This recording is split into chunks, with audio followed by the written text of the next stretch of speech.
Objetivos de Desarrollo Sostenible del TEC de Monterrey. Embajador, ¿cómo estás? Un gusto, como siempre, saludarte.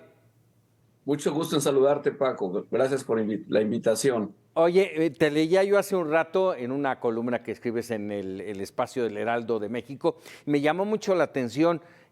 Mencionaste esta cumbre como un club, el club más exclusivo del mundo. Pues la verdad es que yo sí creo que es una especie de club, ¿no? De formar parte del Tratado México-Estados Unidos-Canadá, que es una de las zonas económicas, pues, de mayor dinamismo, perdón, en el mundo. Y yo creo que muchos países quisieran ser parte de ese tratado, pero pues no, se ha dado solamente entre los países de América del Norte. Y yo, pues no es que sea elitista, pero se me hace muy importante cuando estás en una especie de asociación que realmente es privilegiada, sobre todo para un país como México, porque si se mueven corrientes de inversión importantes, pues la verdad es que México comparativamente es el que más se puede beneficiar. Entonces, por esa razón creo que hay que cuidarlo mucho, esa asociación, este club, que fue una expresión coloquial, pero sí lo creo, realmente es algo muy importante. Yo te diría, el valor que México más tiene en el mundo, en el resto del mundo, es la pertenencia al Tratado México-Estados Unidos-Canadá y su ubicación en América del Norte. Sumamente importante esta reunión,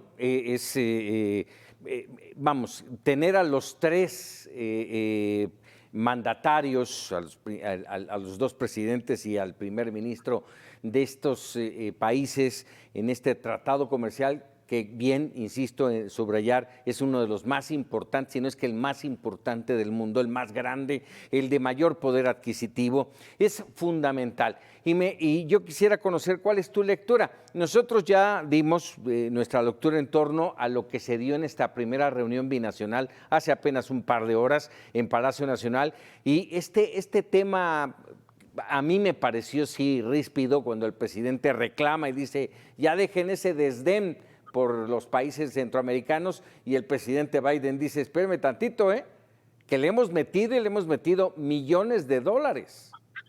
Así es.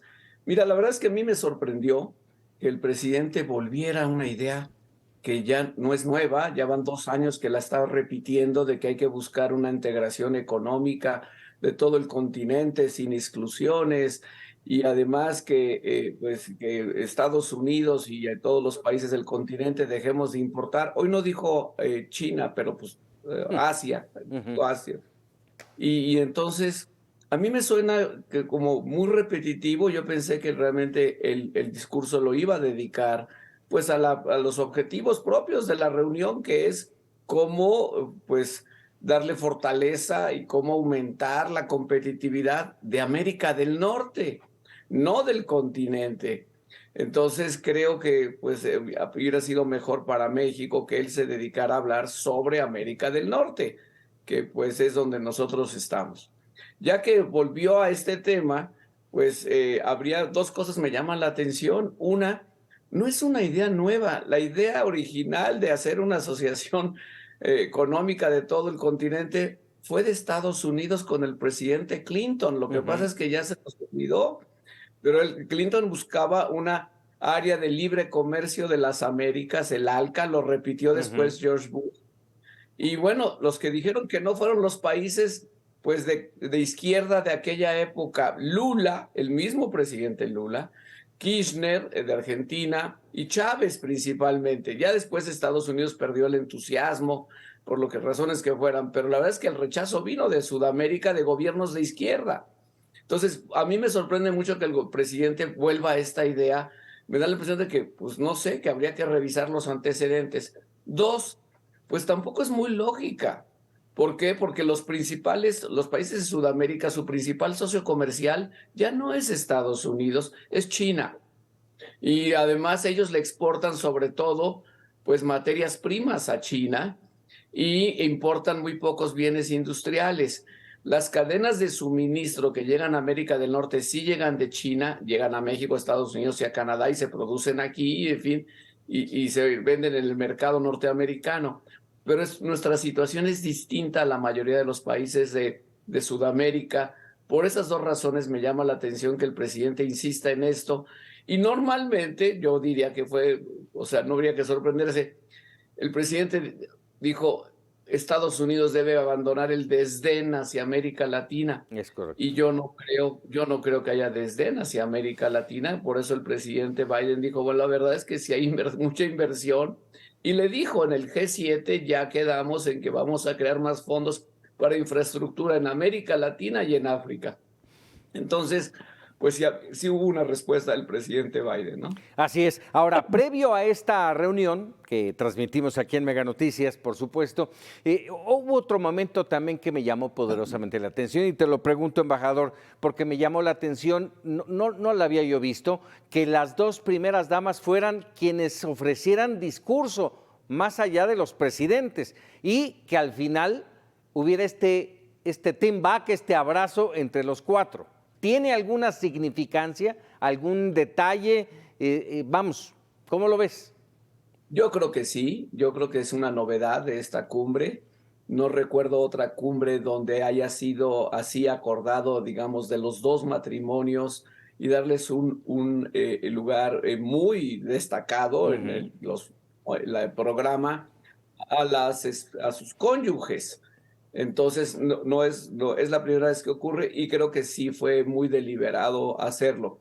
Hay que recordar una cosa, la esposa del presidente Biden tiene un doctorado, es una persona pues de muy, muy alto nivel académico. La esposa del presidente también es una académica y seguramente pues alguien pensó que eso hacía una coincidencia importante y que ellas no son, digamos, las típicas primeras damas, sino que siendo cónyuges de los presidentes, pues son quizás sus principales asesoras, ¿no? Para los presidentes, desde luego sus acompañantes. Y entonces, pues en ese sentido se pusieron de acuerdo en dar esta modalidad que sí es nueva, es un símbolo de la importancia que los dos presidentes le dan a su cónyuge. Por último, embajador, te pregunto, mañana arranca ya de manera formal esta cumbre de líderes de América del Norte. Temas, seguridad, migración, comercio, energía, ¿qué podemos esperar? Bueno, mira, sobre seguridad, Estados Unidos ha estado insistiendo mucho en el tema del fentanilo. Tienen una enorme crisis con más de 100,000 víctimas mortales al año por el consumo de fentanilo. Y según sus fuentes de inteligencia, pues la mayor parte llega a través de México, o sea, de China a México y de México se exporta a Estados Unidos. El problema del fentanilo, yo creo, nada más se lo digo de pasada, pues es que es una sustancia muy pequeña, ¿no? O sea, no hace grandes volúmenes y entonces su tráfico literalmente es más fácil, pero es una crisis en Estados Unidos y sí piden más cooperación de México.